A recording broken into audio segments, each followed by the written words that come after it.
필리핀이 영유권을 주장하는 남중국해에서 중국과 정면 충돌할 조짐을 보이고 있어서 귀추가 주목됩니다.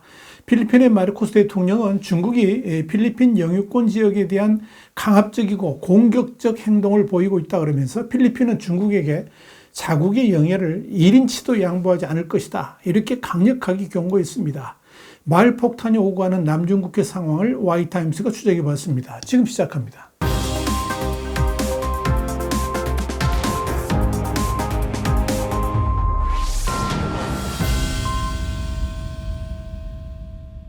홍콩의 사우스차이나 모닝포스트는 23일 이같이 보도하면서 중국이 고압적 태도를 고수할 경우에는 필리핀은 미국, 일본 등 동맹국과 연대해서 강력하게 대응할 것이다, 이렇게 밝혔다고 전했습니다.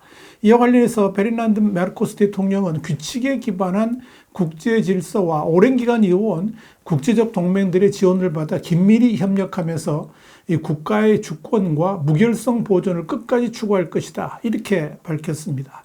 마르코스 대통령은 이와 같은 발언을 하기 전에 미국의 카말라 해리스 부통령과 회담을 가진 바 있는데, 당시 백악관은 미국 필리핀 동맹을 재확인하면서 안보 관계를 심화하기 위한 노력을 논의했고, 국제 규칙과 규범을 지키겠다는 약속을 재천명한 바 있습니다.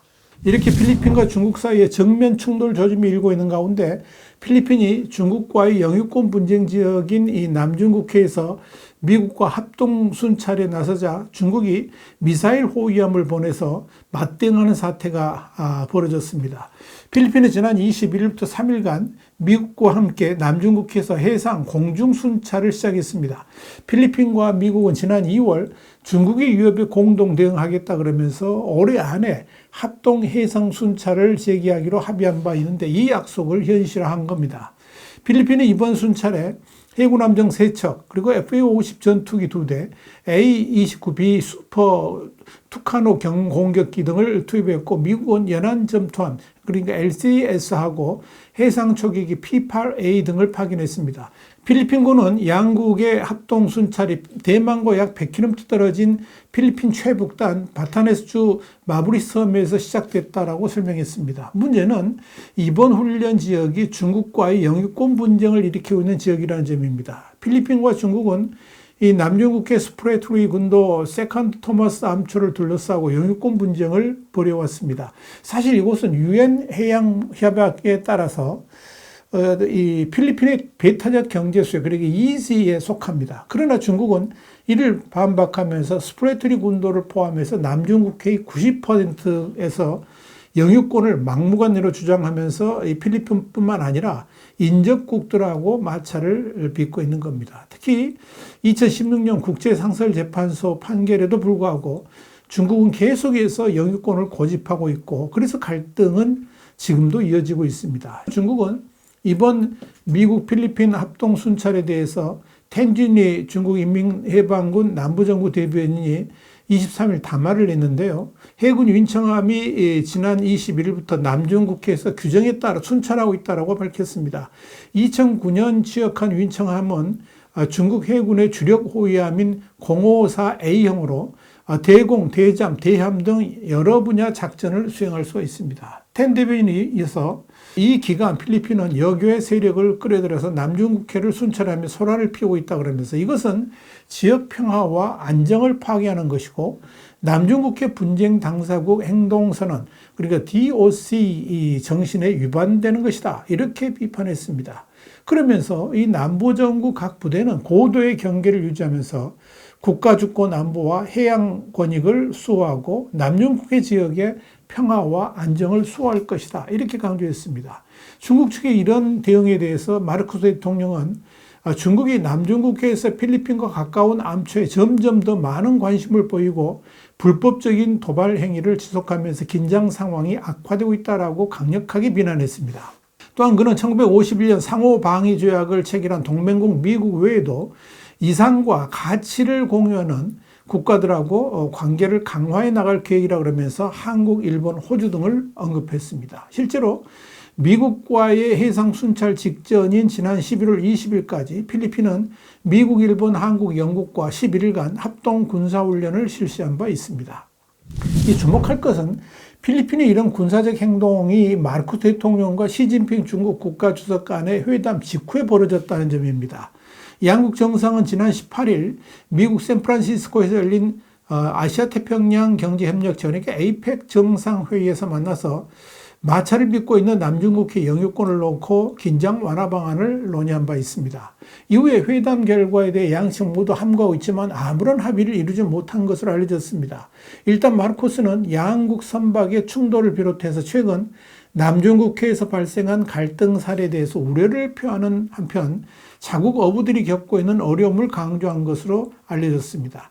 양국 정상이 만나기 전 중국이 필리핀이 남중국해 영유권 분쟁 지역인 남중국해 지역 물자 보급 시에 사전 통보해달라고 요구를 했지만 필리핀 외교부는 이 남중국해의 자국 영해 내의 합법적인 물자 보급 활동이라 그러면서 이를 전면 거부한 바 있습니다. 외교부는 또 필리핀 배타적 경제 수역 내의 모든 불법 구조물을 제거하고 매립을 중단하라고 중국에 촉구했습니다. 이와 함께 중국은 최근 자국을 겨냥해서 속도를 내고 있는 일본과 필리핀의 안보 협력이 일본의 평화헌법을 위반한 군사적 확장이라고 비판하면서 신경질적인 반응을 보였습니다. 중국의 이런 반응은 지난 2일 일본 방위성이 필리핀과 공급 계약을 체결한 방공 레이더 4기 중에서 1기를 납품한 것에 대해서 나온 겁니다. 이번 납품은 일본이 2014년 방위장비 이전 3원칙을 마련한 뒤에 처음 이루어진 완제품 방위장비 수출 사례입니다. 여기에 대해서 중국 국방부의 장 샤오강 대변인은 지난 16일 브리핑에서 일본이 대중국 억지력 강화를 위해서 필리핀군의 해안 감시 레이더 등 해역 태세 감지 능력 향상을 위한 기자재를 제공한다. 이런 보도가 있는데 여기에 대해서 어떻게 보는가 이렇게 질문하는 것에 대해서 관련 국가 그러니까 일본, 필리핀 간의 국방 실무 협력은 제3자 이익을 훼손하는 것이 아니한다는 점을 강조해야 된다. 그러면서 일본을 강력하게 비판한 겁니다. 사실 일본은 원래 헌법 구조의 평화주의에 근거해서 무기 수출을 사실상 금지하다가 제2차 아베 신조 정권 때인 2014년 방위장비 이전 3원칙을 마련해서 일정 조건에서 무기를 수출할 수 있도록 허용한 바 있습니다. 그렇기 때문에 이 중국의 일본에 대한 비난은 전혀 사실에 부합되지 않는 억지 주장인 겁니다. 이런 일본이 특히 필리핀과의 방위 협력에 힘을 기울이는 것은 이 남중국해에서의 실효적 지배를 진행하는 중국을 견제하려는 포석이다. 이런 관측이 나옵니다. 필리핀의 대중국 강경 방침은 언제든지 양국 간의 충돌을 불러올 수 있다는 점에서 마주 달려오는 열차를 보는 형국이다. 이렇게 정리할 수 있을 겁니다. 여기에 대해서 호주 뉴사우스웨일스 대학교의 정치학 명예 교수인 칼 타이어는 사우스차이나 모닝포스트에 중국과 필리핀의 관계에서 주산이 이미 던져졌다 그러면서 중국이 미국과 마닐라에 책임을 돌리면서 물러설 기미가 보이지 않는다라고 설명했습니다. 또한 마닐라에 있는 드라살레 대학의 돔 맥레인 길은 주권을 지키려는 필리핀의 열망이 중국의 편협한 지역적 야망에 잘 맞지 않는다 그러면서 중국과 필리핀이 전면적으로 갈 가능성은 낮지만 중국이 지속적으로 필리핀을 압박하면서 필리핀 내에서 마르코스의 정책 입지를 약화시키는 의도가 있는 것으로 보인다라고 설명했습니다.